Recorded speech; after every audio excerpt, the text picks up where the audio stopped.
নমস্কার বন্ধুরা, আজকে আমি যে জিনিসটা নিয়ে আলোচনা করব সেটা হচ্ছে কাতারের রেফারিংয়ের কোয়ালিটি। প্রথমেই বলে রাখি, আমি একদমই ডিসঅ্যাপয়েন্টেড নই ইন্ডিয়া জাতীয় ফুটবল দলের শোচনীয়ভাবে 1-2 গোলে হেরে যাওয়ার পর। তো তোমরা যদি দেখে থাকো, 2-3 দিন আগে যে ম্যাচটা হয়েছিল, খুব সম্ভবত 11 তারিখে ম্যাচটা ছিল, যেখানে ইন্ডিয়া 1-2 গোলে হেরে গেছে 1-0 গোলে এগিয়ে থাকার পরেও। 1-0 গোলে এগিয়ে থাকার পরে মানে ইন্ডিয়া ফার্স্ট হাফে একটি গোল করেছিল চাংটার থ্রুতে। তারপরে সেকেন্ড হাফে 75 মিনিট পর্যন্ত এগিয়েছিল। তারপরে রেফারির দোষে একটি তার ভুল সিদ্ধান্তে ভারত গোল হজম করে যায়। তারপরে কিন্তু ইন্ডিয়া আর মুভমেন্টাম সে রাখতে পারেনি, ফোকাস হারিয়ে ফেলে এবং ফাইনাল আরেকটি গোলকে হেরে যায় এবং ইন্ডিয়া থার্ড রাউন্ড থেকে কোয়ালিফাই না করে আউট হয়ে যায়। তবে দুটো পয়েন্ট এখানে আমার বলার আছে। প্রথমত, কাতার এই ম্যাচে কিন্তু তাদের মেন স্কোয়াড নামায়নি। এটা ছিল মেনলি কাতারের রিজার্ভ টিম। আর এই ম্যাচ থেকে ইন্ডিয়ান ফুটবল টিমের জেতার কোনো আশা ছিল না যদি কাতার তাদের সিনিয়র টিম নামাতো। এবং আমি জানতাম না যে কাতার তাদের জুনিয়র টিম নামাবে। যাই হোক, ইন্ডিয়া কোনো মতে পেয়ে গেছিলো, সেটাও রেফারির ভুল সিদ্ধান্তের জন্য জিততে পারেনি। তো যে ম্যাচ থেকে ইন্ডিয়ার জেতার কথা ছিল, অন্তত আমি কনফার্ম ছিলাম ইন্ডিয়া জিতবে, সেটা হচ্ছে আফগানিস্তান। আমার মতো তোমরাও নিশ্চয়ই ভেবেছিলে। এবং এই ম্যাচটা যখন ইন্ডিয়া হোম ম্যাচে হেরে গেল, 3 পয়েন্ট খোয়ালো, তখনই আমি কনফার্ম হয়ে গেছিলাম যে এরা থার্ড রাউন্ডে কোয়ালিফাই করছে না। আসলে ইন্ডিয়া এই বছরের আগে পর্যন্ত আফগানিস্তানের সাথে 15 থেকে 16টা ম্যাচ খেলেছে এবং 15 থেকে 16টা ম্যাচ খেলে মাত্র হেরেছিল একটিতে। খুব সম্ভবত 2011 সালে স্যাফ টুর্নামেন্ট যেটা হয়েছিল, সেখানে ইন্ডিয়া 1-2 গোলে হেরে গেছিলো এই আফগানিস্তানের সাথে। তারপরে কিন্তু আর হারেনি। বোধহয় খুব সম্ভবত 8টা না 9টা জিতেছে, 4-5টা ড্র করেছে। তো এই ছিল পরিসংখ্যান। আর তোমরা যদি আফগানিস্তান স্কোয়াড দেখো, ম্যাক্সিমাম এদের জার্মানির 4th কিংবা 5th ডিভিশন থেকে নেওয়া হয়েছে। নেদারল্যান্ডসেরও কিছু প্লেয়ার আছে, তারাও 4th কিংবা 5th ডিভিশন। একটা তো প্লেয়ার আছে দেখলাম কানাডার অ্যামেচার লিগ কলেজ লিগে খেলে, যেতে 9th ডিভিশন। ঠিক আছে, মানে এর পয়সা পায় না, অন্য কিছু কাজ করে প্লাস খেলে। তো এরকম টিমের সাথে তোমরা যদি হেরে যাও, তাহলে কী এক্সপেক্ট করবে? পার্সোনালি আমি ভেবেছিলাম মিনিমাম এরা 4 পয়েন্ট পাবে। মানে অ্যাওয়েতে ড্র হতে পারে, বাট হোমে জিতবেই। আর ম্যাক্সিমাম তো 6 পয়েন্টই ভেবেছিলাম। যাই হোক, ইন্ডিয়া দুটো ম্যাচ খেলে পেয়েছিল 1 পয়েন্ট। তো এরকম পরিস্থিতির মধ্যে ইন্ডিয়া কী করে কোয়ালিফাই করবে তোমরাই আমাকে বলো। এবারে আসছি কাতারের মানে যে রেফারিংয়ের কোয়ালিটি সেটা নিয়ে। কাতারের যে রেফারিংয়ের কোয়ালিটি সে সম্বন্ধে তো আর বলার কিছু নেই। এদের মানে যে এরকম কোয়ালিটি যে অনেক দিন ধরে এরকম চালাচ্ছে, সেটা তো তোমরা জানোই। রিসেন্টলি যে এশিয়া কাপ হয়েছিল সেটা কাতারই হয়েছিল।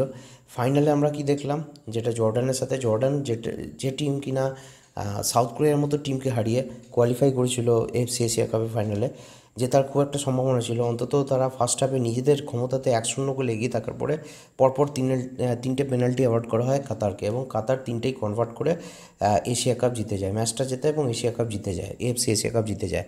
এবং খুব সম্ভবত আকরাম আফিফ তার নাম, এই আকরাম আফিফ কিন্তু হ্যাট্রিক করে। আমি জানি না ওর আকরাম আফিফ নাম কিনা।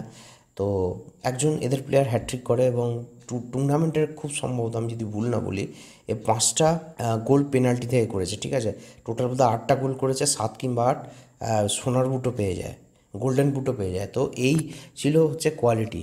এবং আমি জানি না যে কে ফাইনাল ম্যাচে রেফারিং করিয়েছিল, বাট কাতারে থাকলেই এরকম ধরনের ঘটনা ঘটে। আরেকটা তোমাদের ঘটনা ফাইনালি বলবো, সেটা হয়েছিল ইন্ডিয়ার সাথে। তো সেটা একটু পরে আসছে, কিন্তু তোমরা আমাকে জানাও যে তোমরা কি কোনো দিন দেখেছো যে একটা ম্যাচে, মানে এত বড় টুর্নামেন্টে, উয়েফা কাপের ফাইনালে কিংবা কোপা আমেরিকার ফাইনালে 3টে পেনাল্টি অ্যাওয়ার্ড করা হচ্ছে? আমি তো দেখিনি ভাই আমার 15 বছর ফুটবল দেখার জীবনে। আরেকটা উদাহরণ তোমাদের দিচ্ছি, তা হলো ইন্ডিয়ার ম্যাচ 2011 সালে। 2011 সালে যখন ইন্ডিয়া ওয়ার্ল্ড কাপ কোয়ালিফায়ারের ম্যাচ খেলছিল, মানে কোয়ালিফায়ারের ম্যাচ ছিল ইউএই এগেনস্টে। তো ইন্ডিয়ার ফুটবল টিম সে সময় কিন্তু খুব ভালো অবস্থানে ছিল। তারা প্রস্তুতি ম্যাচে কাতারে গিয়ে কাতারের সিনিয়র টিমকে হারিয়েছিল। মানে এখন যেটা খেলেছে ইন্ডিয়া, তার জুনিয়র টিমের সাথে সেরকম না, সিনিয়র টিমের সাথে খেলে তাদেরকে 2-1 গোল হারিয়েছিল। তোমরা লিঙ্কও পেয়ে যাবে, সেটা 2011 সালে হয়েছিল কোচ আর্মান্দো কোলাসোর তত্ত্বাবধানে, যেটা আজকের ইন্ডিয়ান টিম চিন্তা করতে পারবে না, সিনিয়র টিম চিন্তা করতে পারবে না। ঠিক আছে, তো তখন কিন্তু এত ইন্ডিয়ার যে ফুটবলের, ডোমেস্টিক ফুটবলের ইনফ্রাস্ট্রাকচার এতটা ভালো ছিল না, তাতেও ইন্ডিয়া সেই লেভেলের খেলা খেলে এদেরকে হারিয়েছিল। আর কাতারের কথা যদি বলি, কাতার আগের প্রস্তুতি ম্যাচে বায়ার্ন মিউনিখকে 2-3 গোল হারিয়েছিল, আর ইন্ডিয়া কত গোলে হারালো? 2-1 গোলে। মানে ডিফারেন্সটা দেখো 1 গোলের। আর আর্মান্দো কোলাসো তোমরা সম্পর্কে যদি তোমরা জানতে চাও, তাহলে ওনার নিয়ে একটা আলাদা করে ভিডিও বানাবো। যদিও আজকে গুগলে তোমরা সব ইনফরমেশানই পেয়ে যাবে। আমি পার্সোনালি ওনার কোচিংয়ে খেলা দেখেছিলাম, টেম্পো খুব ভালো খেলতো, মানে এরা খুব পজিশন বেসে। তো মুখ্য বিষয়ে যাই হোক ফিরে আসি। ওয়ার্ল্ড কাপ কোয়ালিফায়ারের যে প্রথম অ্যাওয়ে ম্যাচটা ছিল, যেটা ইউএইতে হওয়ার কথা ছিল, এক্স্যাক্টলি আমার লোকেশনটা মনে খুব সম্ভবত শারজায় হয়েছিল। তো আমার প্রত্যাশা ছিল কিন্তু অনেক, যে ইন্ডিয়া জিতে যাবে, কাতারকে হারিয়ে যায়। যাই হোক, হয় কি 29 মিনিটের মধ্যে ইন্ডিয়াকে দুটো লাল কার্ড দেখানো হয়। বাংলারই ছেলে সুব্রত পাল, প্রথমে তাকে লাল কার্ড দেখানো হয়, তারপরে দেবব্রত যে ছিল, দেবব্রত দাস যে ডেম্পোতে খেলতো, সেও কিন্তু বাংলার ছেলে, ঠিক আছে, তাকেও লাল কার্ড দেখানো এবং বাইরে করে দেওয়া হয়। তখনই ম্যাচটা সিল হয়ে যায় যে ইউএই জিতছে। আর শুধু যে তাদেরকে রেড কার্ড দেখানো হয় সেটা নয়, তাদেরকে ইউএইকে দুটো পেনাল্টি অ্যাওয়ার্ড করা হয় এবং দুটো পেনাল্টি কনভার্ট করে দেয়।